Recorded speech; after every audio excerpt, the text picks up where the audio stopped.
The Electoral College. New York, Texas, Florida, Pennsylvania, Illinois, Ohio, Michigan, New Jersey, North Carolina, Georgia, Virginia, and California. What do these states have in common? These states have enough electoral votes between them to decide who the next president of the United States will be. The reason it's like this is because we have an electoral college in the United States. The electoral college votes directly for the president and vice president. They do make it possible for a candidate to win the election, even if that candidate loses the popular vote, and it is a controversial system. So let's take a look at the importance of the Electoral College. It's important for us to know how our elected officials are put into office. It's especially important right now because it's an election year and because we live in one of these states with a large amount of electoral votes.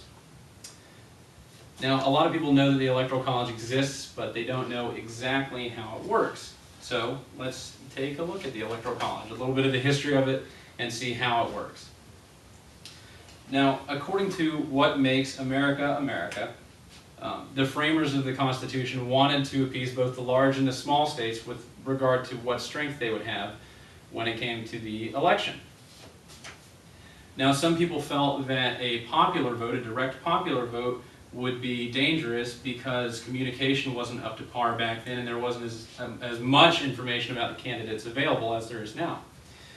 Now, other people opposed the government having any say in who the next president would be, so they came up with a compromise, and that compromise was the Electoral College. Now, with the Electoral College, citizens called electors would be appointed by each state to vote directly for the president and the vice president.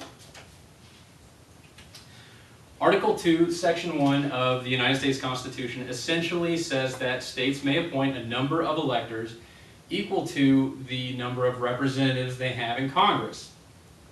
And as Tracy Egan describes in her book, Voting, on Election Day, we indirectly vote for the president and vice president by essentially voting for an elector who has pledged to vote for a certain candidate. Now, the 12th Amendment is what dictates how the Electoral College works today. It was ratified after the election of 1800. There are 538 electors, 3 of those being from D.C., and an elector cannot be an elected official or a government employee. Now, a candidate needs a clear majority of electoral votes to win, and right now that number is 270. If a candidate does not have 270 or more electoral votes, then that will move on to the House of Representatives for them to decide. Now, although the Electoral College seeks to put more power in the hands of the people with regard to the election of president and vice president, there have been times where it hasn't exactly worked as it was designed to. In the election of 1800, according to After the People Vote, the electors at that time had a different method of voting. Their ballots were different. And there was some political maneuvering on the sides, on the opposing sides. And what we had after that maneuvering was a tie between Thomas Jefferson and Aaron Burr.